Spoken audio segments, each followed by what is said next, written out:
This is my PlayStation 5. I did not pay a scalper for this. I got it at retail from Best Buy. And I'm going to return it to Best Buy.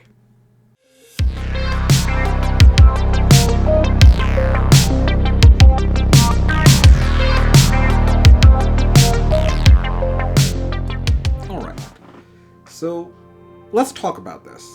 Alright, we'll talk it through. Why is it that I'm returning a perfectly functional PlayStation 5 in January of 2021 when it's basically the hot ticket item of the season? Well, hear me out. I am of the firm belief that when you invest in a console, and it is a sort of investment because you're investing your money, certainly your time, your energy, trying to score one of these at retail price. You're investing not just in the box, but also into the company and into that company's return policies and other policies that govern everything else around the plastic box that you bought. One prime example of this is how Sony essentially stonewalled customers trying to return Cyberpunk 2077 for a refund initially. You know, if you had downloaded that game onto your system, you were out of luck. You couldn't return it. Even if you had played only maybe 5, 10, 15 minutes of the game, you were out of luck because you had already downloaded that game to the console. I think that that kind of a policy is unfair. And again, I own an Xbox Series X as well. Just for the sake of testing out their return policy, I bought the game on the Series X. I played around 10 minutes of Cyberpunk 2077 on the Series X, and then I asked for a refund. Microsoft returned my money, no questions asked, while Sony was stonewalling me the entire time. As a consumer, that builds trust. That builds confidence. I wasn't particularly happy with Sony's response to the entire Cyberpunk 2077 debacle. However, it's not just that. The other thing that I find frustrating, to say the least, is this notion that Sony has that people in the year 2021 need to pay money for cloud saves. Sony, I don't know if you've been paying attention, but that's not a thing across the entire industry. And I mean the gaming industry as a whole. To the best of my knowledge, I haven't looked at Nintendo's policies, but Sony is essentially the only company that requires you to have a PlayStation Plus subscription for you to have automatic backups of your saved games on the cloud. The PC certainly doesn't do it. I know Steam doesn't do it. Microsoft does not do it either. I've both subscribed and been through long stretches of time where I haven't been subscribed to Game Pass or Xbox Live. Cloud saves were always up to date. I could play a game today, and a year from now, without any kind of subscription, I could pick that game back up on a brand new console without having done anything else. The save games would sync up from the cloud. I find it disappointing that Sony locks such a basic quality of life feature behind a paywall. That's not okay. And I find it hard to justify paying for cloud saves. As a consumer, if you want me to pay into your system, provide actual value. Cloud saves, when the rest of the industry provides them for free, is an industry standard.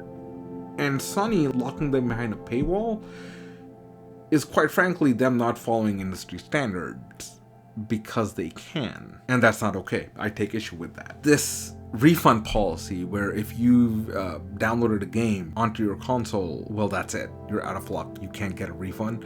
And the lack of cloud saves is the primary driving force behind me returning the console. One thing to add, notice that I did not say don't buy a PlayStation 5. Am I returning my console? Yes. However, that doesn't mean that I'm not going to have a PlayStation 5. I will pick up a PlayStation 5 when it goes on sale on Black Friday, maybe in 2021. Maybe in 2022. Might even get it with a bundle of PlayStation exclusive games. I'm hoping for Returnal.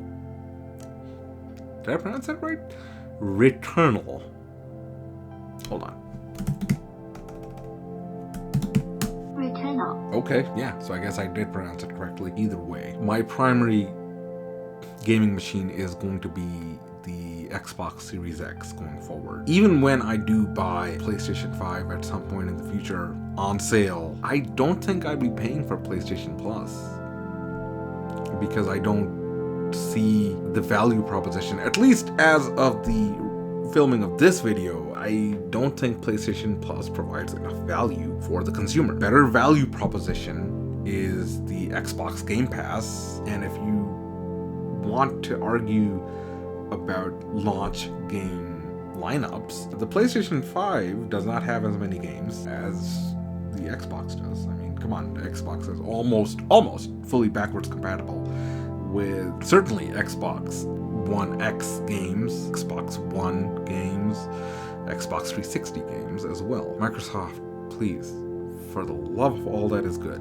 fix your naming schemes. Oof, people who aren't into tech probably bought an Xbox One X instead of Series X for Christmas. I don't even think about that. Yikes. Anyway, that's why I'm returning the PlayStation 5, because I don't think it provides a good enough value. Certainly not at the asking price of $500 plus tax. I'll pick it up on sale, and even when I do, I will be picking up the physical disc edition so that I have choices. In my opinion, the amount of money you save picking up the digital edition of the PlayStation 5 it's not worth it, because the physical disc edition of the PlayStation 5 will pay for itself over time, because it gives you more choices as to where you can shop.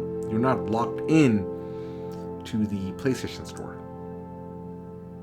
and that's important, because a lot of these other places, Best Buy, GameStop, to some extent even Walmart, maybe a thing, they have good deals. They have really good deals, and especially given the fact that there is something called a digital edition now, they have more of an incentive to provide good deals and value for the consumer. Because I'll tell you one thing right now, I think GameStop or Best Buy would rather that you spend $25 at their store instead of you spending any amount of money on the Sony store, because they don't get a cut of that.